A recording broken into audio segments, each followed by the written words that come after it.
Salve, salve pessoal, seja muito bem-vindo ao nosso canal Latitude 10, eu me chamo Luciano, sou professor de Geografia e hoje estamos aqui para fazer algumas discussões aí, comentar sobre as questões do Tribunal de Justiça de Rondônia, do concurso do Tribunal de Justiça de Rondônia, questões essas da banca FGV. Nós vamos fazer aqui uma discussão sobre as questões do cargo de analista judiciário tipo 1. Algumas questões aí ficaram muito polêmicas nesse concurso, como sempre em concursos públicos, né? Existem algumas polêmicas e algumas questões, nós vamos discutir aqui um pouco sobre essas questões. Antes da gente começar, já se inscreve aí no canal, que a gente tem muito conteúdo regional aqui para você e também temos conteúdo de geografia geral para outras pessoas, para outros públicos também. Vamos lá então. Vamos aqui, a questão onde começa a geografia de Rondônia, história de Rondônia, esse conhecimento regional, é ali na questão 24 da prova. E aí a questão 24 ela fala lá, ó. O futuro da Amazônia nas próximas décadas será contado pelo Brasil, pois ele abriga 2/3 da floresta amazônica. A preservação de sua biodiversidade é uma ação que tem repercussões socioeconômicas em âmbito nacional e também global. Assine a alternativa que descreve corretamente o impacto de uma política de proteção ambiental e de gestão sustentável na Amazônia. Bom, de cara a gente consegue ver aqui, ó, a letra A. A conservação da cobertura vegetal de relevância global pelo seu impacto na questão climática depende da substituição do carvão vegetal pelo mineral. Bom, isso não tem nada a ver com a Amazônia, não tem nada a ver com a nossa região e não vai ser substituindo o carvão vegetal pelo mineral que nós vamos ter melhores condições de clima. A questão B, a alternativa B, aliás, que é a correta, ela fala aqui, ó, manter a floresta em pé, tá? É uma condição para que se atinjam as metas de Acordo de Paris, cujo qual o Brasil é um signatário, ou seja, um dos países que assinaram esse acordo, que tem como principal objetivo reduzir as emissões de gases de efeito estufa para limitar o aumento médio da temperatura global. Ok, isso aqui está correto. A letra C. O Brasil pode despontar como potencial ambiental regional ao exercer um controle de regulação dos ciclos hídricos. Não, a gente não tem controle sobre ciclos hídricos tão forte assim, né? Não existe esse controle. Isso é uma dinâmica atmosférica muito intensa e muito dinâmica. É muito difícil você fazer esse controle. Para os que vivem na Amazônia Legal, manter a floresta em pé significa perder oportunidades de gerar riqueza. Bem pelo contrário, né? Para quem vive na Amazônia Legal, o interessante é se manter a floresta em pé e retirar riquezas dessa floresta, conservando a sua biodiversidade. E a letra E, a conservação ambiental da Amazônia depende do incentivo de atividades regenerativas e de baixo carbono, como as ligadas à agropecuária. A agropecuária ela não é uma atividade de baixo carbono, pelo contrário, ela é uma atividade de altíssimo teor de emissão de carbono, tá? Então, por aí, essa alternativa está incorreta. Ok? Vamos lá, então, para a questão 25. Em 2019, 3 meses após o desastre de Brumadinho em Minas Gerais, olha, são questões muito contextualizadas que você precisa entender não só Rondônia, mas assim uma coisa nacional, mais conhecimentos gerais, tá? Ocorreu o rompimento de 2 barragens de decantação em uma área de extração de casterita na cidade de Machadinho do Oeste, no Vale do Jamari, em Rondônia. Bom, sabemos que o Vale do Jamari, em Rondônia, é uma região produtora de casterita, principalmente ali em Ariquemes e no Garimpo Bom Futuro. Mas neste caso é Machadinho do Oeste. A casterita é o principal minério do estanho, elemento químico usado em ligas metálicas pela indústria. Ok. São impactos socioambientais decorrentes da exploração de casterita em Rondônia, exceto. Tá. Letra A. Processos erosivos causados por desmatamento e escavações. Sim, para fazer a extração da casterita nós teremos ali o desmatamento e as escavações. Ok. Letra B. Alteração geológica pela abertura de lavras subterrâneas, dada a profundidade dos depósitos. Aí já é uma questão bem específica, né? A letra C. Degradação da paisagem e alteração do ecossistema local com redução da floresta e afugentamento dos animais. Sim, se eu retiro a vegetação, eu vou ter essa alteração do ecossistema local, então eu vou afugentar os animais, sim. Letra D. Abertura das estradas, construção de acampamentos e de moradia perto das minas. Isso é um impacto que ocorre, sim, de fato. E a letra E, a poluição e assoreamento dos rios e igarapés pelos despejos de lamas de rejeito de mineração. Ok, isso aqui também acontece. E por que a letra B está incorreta, né? Ela está nessa exceção? Bom, pelo simples fato de que, no caso da casterita em Rondônia, as lavras elas são dadas em ambiente aberto, tá? A céu aberto e não em lavras subterrâneas. Nós não temos esse tipo de escavação, esse tipo de atividade mineradora para a casterita no estado de Rondônia. É só você lembrar sempre do garimpo do Bom Futuro, que não é o caso aqui o garimpo do Bom Futuro, mas que é um garimpo de casterita, que ele foi considerado na década de 70 ali o maior garimpo de casterita a céu aberto do planeta, tá? Céu aberto. Questão 26, a respeito da evolução política de Rondônia. Analise as afirmativas a seguir, assinalando V para as verdadeiras e F para as falsas. Em 1943, foi constituído o território federal do Guaporé. Ok, até aí tudo bem. Com capital em Porto Velho, correto. A partir do desmembramento de parte do Mato Grosso e do Amazonas, correto. E faz referência ao rio Guaporé, que divide Rondônia do Pará. Bom, se você estudou geografia de Rondônia, você sabe que Rondônia não faz divisa com o Pará e que o rio Guaporé, ele faz o limite entre Brasil e Bolívia no estado de Rondônia e não com o estado do Pará. Então essa está incorreta. Letra E. A próxima alternativa. Em 1956, o território federal recém-criado passou a se chamar Rondônia, em homenagem à expedição Rondon Roosevelt. Está incorreto, porque não foi em homenagem à expedição Rondon Roosevelt, foi sim em homenagem ao Marechal Rondon, ao que ele havia construído por meio das suas linhas telegráficas, o seu processo de passagem pelo estado de Rondônia, desbravamento do estado de Rondônia, e não por essa expedição Rondon Roosevelt. Essa expedição Rondon Roosevelt, ela não teve como objetivo construir a linha telegráfica, que conectaria o Mato Grosso, Rondônia e Goiás, né? Na época somente Mato Grosso e Goiás. Ela teve como objetivo procurar, tá?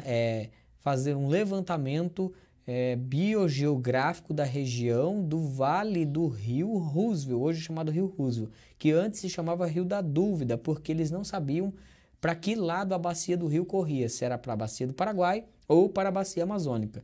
Então, nessa expedição, eles descobriram que o rio Roosevelt desaguava no rio Aripuanã, que por consequência pertencia então à bacia amazônica. E aí foi mudado o nome do rio em homenagem ao presidente Theodore Roosevelt, que estava com o Marechal Rondon nessa expedição. Então essa também está equivocada. Em 1982, Rondônia se torna um estado da federação. Ok, isso aqui confunde muita gente, porque em 1981 foi assinado a instalação, o decreto de instalação do estado, mas ele só entrou em vigor em 4 de janeiro de 1982, e nesse mesmo período é implantada a sua nova organização política administrativa. Então são criados novos municípios e a urbanização é acelerada. O estado de Rondônia ele é criado em 81, mas ele só é instalado de fato em 1982. Essa questão então seria a resposta correta, a letra E, tá? Então por essa razão. Muita gente confunde essa questão de 1981 e 1982, tá bom? Vamos lá, a questão 27. A rede hidrográfica de Rondônia é representada pelo Rio Madeira e seus afluentes, ok, que formam 7 bacias hidrográficas. A respeito do comprometimento das principais bacias da região, a Secretaria de Estado de Desenvolvimento Ambiental, SEDAM, lança um alerta sobre os desafios quanto à redução do volume de água dos rios e igarapés e sua degradação. Vamos lá, aí vem o comando. As principais causas desse processo de degradação são, exceto, essas coisinhas de exceto pegam muita gente em concurso, né? Mas vamos lá. A exploração de ouro em garimpos aluvionais, com dragas que revolvem o leito dos rios impactando a fauna aquática. Essa aqui é correta, né? As dragagens para retirar o ouro de aluvião, que é o ouro que está na lama, no rejeito, no fundo do rio, ela impacta muito, inclusive no assoreamento desse rio, transformando esse rio num rio mais raso e, consequentemente, alterando o seu volume, tá? Retirada das matas ciliares, comprometendo a barreira física que regula os processos de troca entre os ecossistemas terrestres e aquáticos.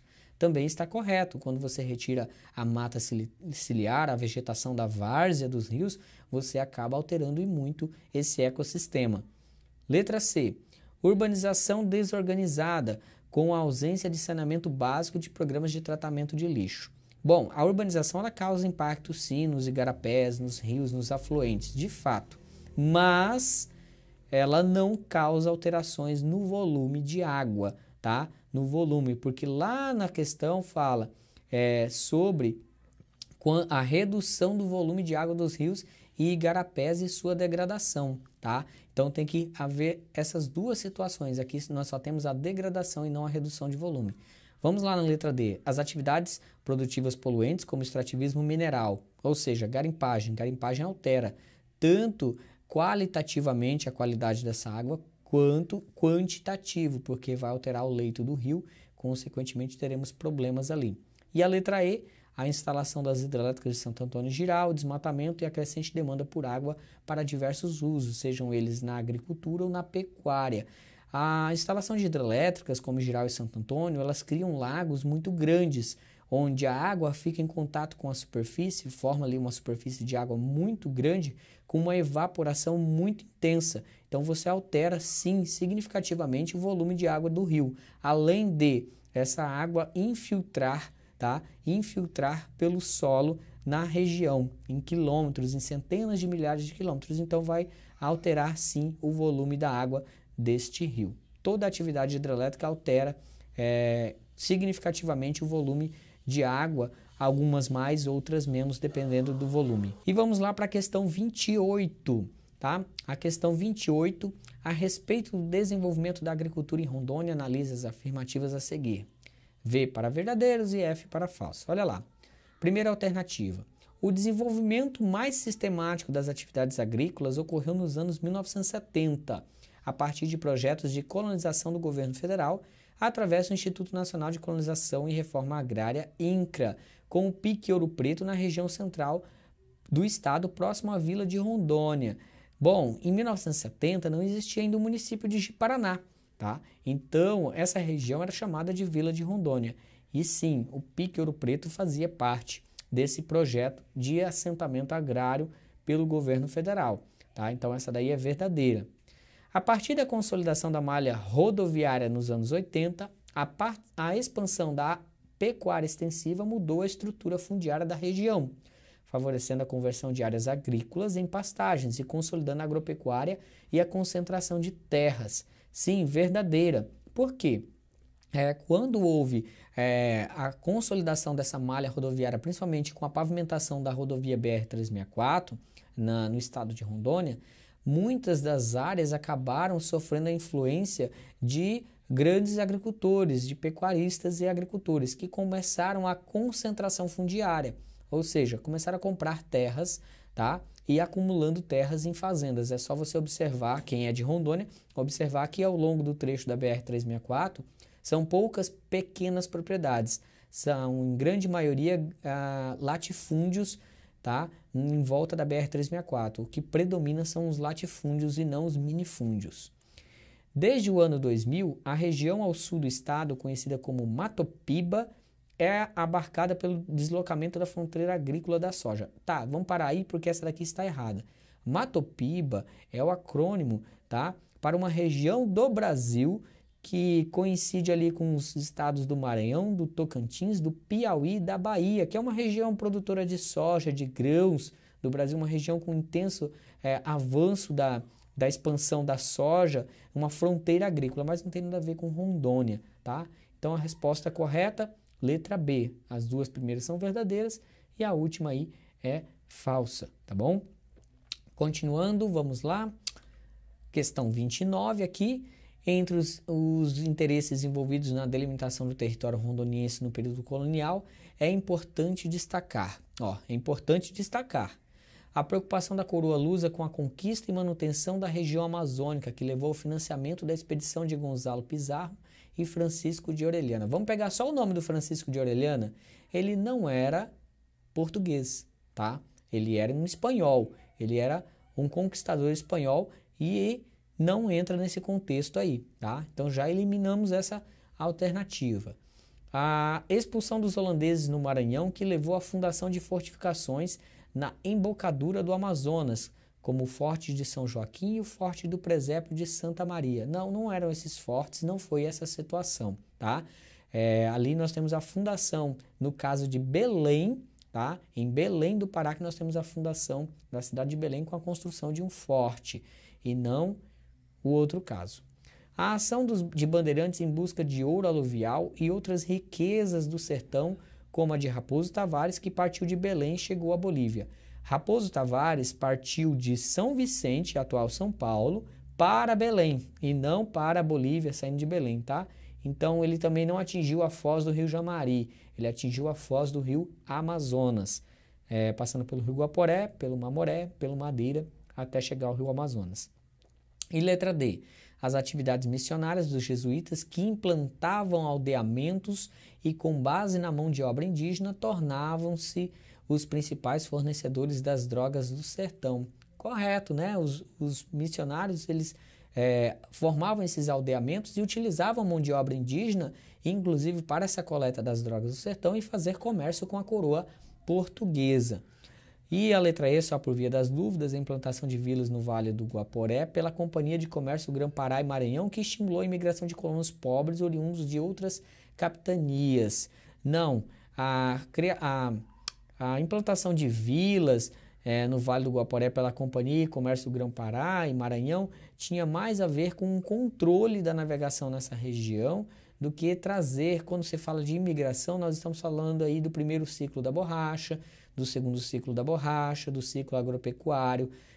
Nós não temos uma imigração forte para a região de Rondônia, no Vale do Guaporé, a não ser no ciclo do ouro, da borracha, dos dois ciclos da borracha, e também ali na outra situação do ciclo agropecuário. Então essa daqui também não está correta, apesar que algumas pessoas falaram, mas isso aqui tem a ver porque houve sim a tentativa de implantação de núcleos, mas não houve essa migração tão forte assim de colonos pobres oriundos de outras capitanias, tá?